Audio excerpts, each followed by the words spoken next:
Cameraman हजरात, photographer हजरात, आज हम फैसलाबाद की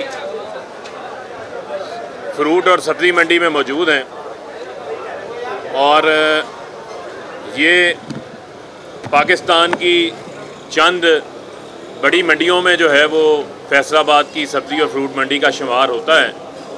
यहाँ से जो खाने पीने की अशिया हैं, फ्रूट और सब्ज़ियाँ, पूरे मुल्क से यहाँ पर माल आता भी है और यहाँ से इर्द गिर्द के इलाक़ों में उस माल की तरसील भी की जाती है। और आज हम यहाँ पर जो हमारे मज़दूर भाई हैं, आज यहाँ पर हमारी जो आड़ती हजरात हैं, इनके ना सिर्फ मसाइल को सुनेंगे बल्कि इसके साथ साथ हम ये भी चाहेंगे कि लोगों को हम जो मुनासिब कीमतों के ऊपर जो अशिया की फराहमी है उसको यकीनी बनाने में भी हमारे ये कारोबारी हजरात जो है वो हमारी मदद करेंगे, हमारी इसमें जो है वो रहनुमाई फरमाएंगे। ये बड़ा ज़रूरी अमर है और इस मंडी की डेवलपमेंट के हवाले से भी आज हम जो है वो खुसूसी हमने प्रोग्राम बनाया है, जिसमें इनकी ये शेड्स पुराने हो चुके हैं, उसकी तामीर का मामला है और इसी के साथ साथ यहाँ पर जो इनकी रोड्स हैं और यहाँ पर जो क्लीननेस के मामलात हैं उनको भी हम सामने रखेंगे। और जैसा कि आपके इल्म में है, जो मेन हमारी कोशिश है कि मुल्क की जमहूरियत को मजबूत करने के हवाले से जो साफ़ और शफाफ इंतखाबात हैं उसके लिए इस्लाहात लेकर आएँ। इस मौका के ऊपर जो इस्लाहात वक्त की ज़रूरत है उसके ऊपर सिर्फ़ और सिर्फ तहरीक इंसाफ की हुकूमत जो है वो काम कर रही है। सारी जमातें ये कहती हैं कि इंतखाबात में जो है वो धांधली होती है, लेकिन अमली तौर के ऊपर किसी भी जमात ने इंतखाबात को साफ़ और शफाफ बनाने के लिए अपोजिशन में मौजूद जितनी भी जमातें हैं, जितना चूचू का मरबा इकट्ठा हुआ है, इन्होंने कोई तजवीज़ नहीं दी। आइन का आर्टिकल 218 बड़ा वाज़ेह है जो ये कहता है कि साफ़ और शफाफ इंतखाबात करवाना जो है वो इलेक्शन कमीशन की ज़िम्मेदारी है। और इलेक्शन एक्ट 2017 की शिक नंबर 103 में ये लिखा हुआ है कि इलेक्ट्रॉनिक वोटिंग मशीन का जो है वो इस्तेमाल किया जाएगा, उसका पायलट्स किए जाएंगे, उसका ट्रायल किया जाएगा। इलेक्शन एक्ट 2017 की शिक नंबर 94 के अंदर बैरून मुल्क जो पाकिस्तानी है उनको वोटों का इख्तियार देने का, पायलट्स प्रोजेक्ट्स का कानून मौजूद है, लेकिन उसके ऊपर अमल दरामद किसने करना था? उसके ऊपर अमल दरामद इलेक्शन कमीशन ने करना है, किसी ने बाहर से आगे नहीं करना। पाकिस्तान के हर इलेक्शन के बाद जो है वो धांधली का शोर मच जाता है, हारने वाला इंतखाबात को कबूल करने के लिए तैयार नहीं होता।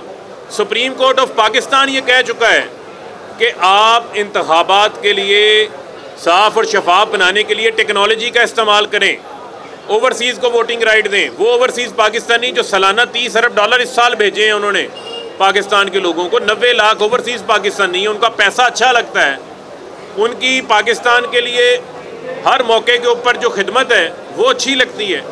लेकिन जब वो भी पाकिस्तान के शहरी हैं, जब उनको वोटिंग राइट देने की बात आती है तो हम कहते हैं कि हम उनका राइट उन्हें ना दें, वो छीन लें। तो ये ऐसा नहीं हो सकता। यहाँ पर इलेक्शन कमीशन को ये बताना पड़ेगा कि जब EVM का इस्तेमाल इलेक्शन एक्ट 2017 जो कौमी असम्बली से कानून पास हुआ है उसमें मौजूद है, ओवरसीज़ को वोटिंग राइट देने का मामला शिक नंबर 94 में लिखा हुआ है, उसके लिए पायलट्स करने थे। तो आपने आज तक क्या किया है? 40 सिफारिशात जुडिशल कमीशन ने दी, जब हमने धरना दिया उसके बाद उसके ऊपर अमल दरामद के लिए इलेक्शन कमीशन ने क्या किया? आज एतराज़ात वो उठा रहे हैं जो अपनी ही इस्तेदादगार के ऊपर एतराज़ात हैं। आप जाएं इंतखाबात में, इसी मुल्क के अंदर 3-3 मरले के 5-5 मरले के मकान के ऊपर 200 वोट रजिस्टर्ड होते थे। सुप्रीम कोर्ट के हुक्म के ऊपर नई इंतखाबी लिस्टें तैयार करवाई गई, आपको याद होगा करोड़ों जाली वोट उनके अंदर दर्ज थे। यहाँ पर इलेक्शन डे वाले दिन मुर्दे आके वोट डाल जाते हैं, जो अल्लाह को प्यारे हो गए उनके वोट भी दर्ज हो जाते हैं, जाली बैलेट पेपर्स भी छप जाते हैं। यहाँ पर जो है वो प्रिजाइडिंग अफसर भी बिक जाते हैं, यहाँ पर जो है वो डब्बे भी उठा लिए जाते हैं। बुनियादी चीज़ ये है कि ये तो एतराज़ात इलेक्शन कमीशन ने अपने ऊपर ही उठा लिए, अपनी इस्तेदार कार भी उठा लिए, और इलेक्ट्रॉनिक वोटिंग मशीन दुनिया की बड़ी बड़ी जमहूरियतों में इस्तेमाल हो रही है। उससे इंतखाबी अमल जो है वो ट्रांसपेरेंट होगा, साफ शफाफ होगा। और इलेक्शन कमीशन से हम कहते हैं कि आप कोई तजवीज़ देनी है, आपका कोई ऑब्जेक्शन है, वो ऑब्जेक्शन मीडिया प्रेस रिलीज से पहले जारी होता है, सोशल मीडिया पे पहले जारी होता है, हुकूमत के पास जो है वो बाद में पहुंचता है।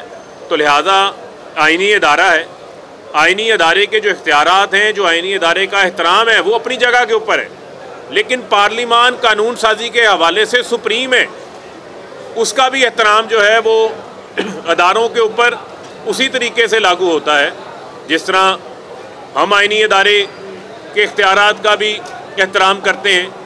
लेकिन ये नहीं हो सकता कि एक आइनी अदारा जिसका काम है इलेक्शन को साफ शफाफ बनाना, वो आकर प्रेस रिलीज़ के ज़रिए एक ऐसा तासुर देने की कोशिश करे कि पता नहीं हम इंतखाबी इस्लाहात के जो हैं वो ख़िलाफ़ हैं। हम तो आपकी मदद कर रहे हैं, आपकी आइनी जिम्मेदारी है, आर्टिकल 218 में लिखी हुई साफ और शफाफ इंतखाबात करवाना। सुप्रीम कोर्ट आपको डायरेक्शन दे चुका है टेक्नोलॉजी इस्तेमाल करने की, हम तो आपकी मदद कर रहे हैं। हमने 50 से ज़्यादा इजलास किए हैं, ministry of science and technology इस पर काम कर रही है, मिनिस्ट्री ऑफ IT इसके ऊपर काम कर रही है। आप भी बता दें कि आपने कितने इजलास किए हैं। मैं शहबाज शरीफ से, बिलावल से पूछता हूँ, मैं मरियम से पूछता हूँ, इन्होंने इंतखाबात साफ शफाफ बनाने के लिए कोई पैरेलल तजावीज़ हैं इनके पास? इन्होंने तो EVM को देखे बगैर रिजेक्ट कर दिया, ओवरसीज़ के वोटिंग राइट को रिजेक्ट कर दिया। ये ऐसा नहीं हो सकता। पाकिस्तान के इंतखाबात को भी साफ शफाफ कराना है, पाकिस्तान के जमहूरी निज़ाम को भी हमने मजबूत करना है, ये आज वक्त की ज़रूरत है। जी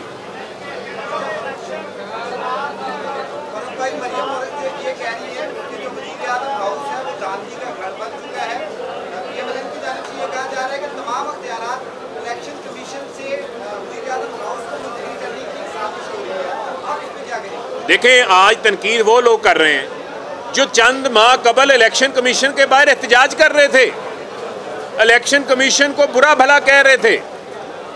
आज वो लोग तनकीद कर रहे हैं जो इलेक्शन कमीशन के ऊपर RTS का इल्ज़ाम लगाते रहे।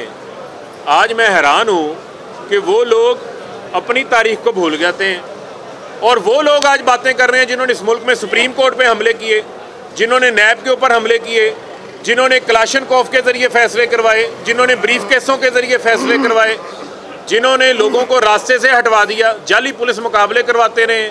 ये किसी को भूल है? आज हमें वो कहते हैं जी वज़ीर आज़म धांधली का घर बन गया। ये इनकी पैदावार ही धांधली से है, इनकी बुनियाद ही सियासत की जो है वो धांधली से रखी गई है, कभी फ्री एंड फेयर इलेक्शन से ये आई नहीं है। और ये जितना मसला है ये पैदा ही इनका किया हुआ है।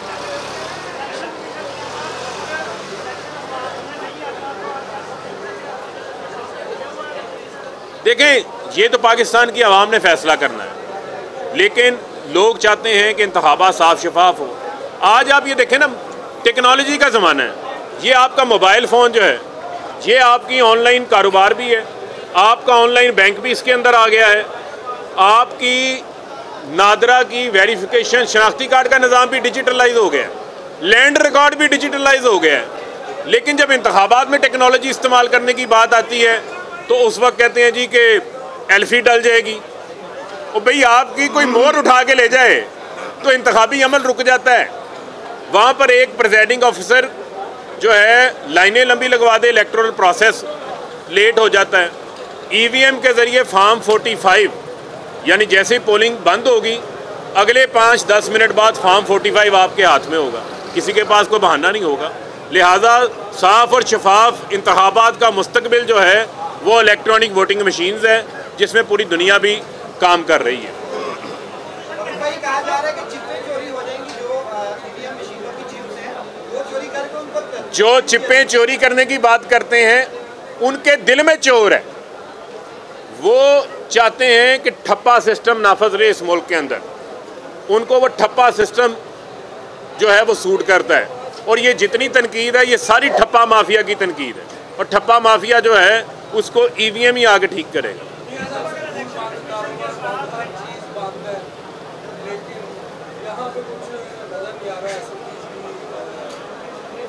SOPs के ऊपर देखें, वैक्सीन हम सबको मोटिवेट कर रहे हैं, यहाँ भी वैक्सीन का इंतज़ाम हुआ है, वैक्सीन लोगों को लगाई गई है। और ज़ाहिर बात है यहाँ पर आपको पता है कि मंडी है, और मंडी के ऊपर जो है वो लोगों का कारोबार का सिलसिला है, और इसमें मामलात फिर इसी तरीके से चलते हैं।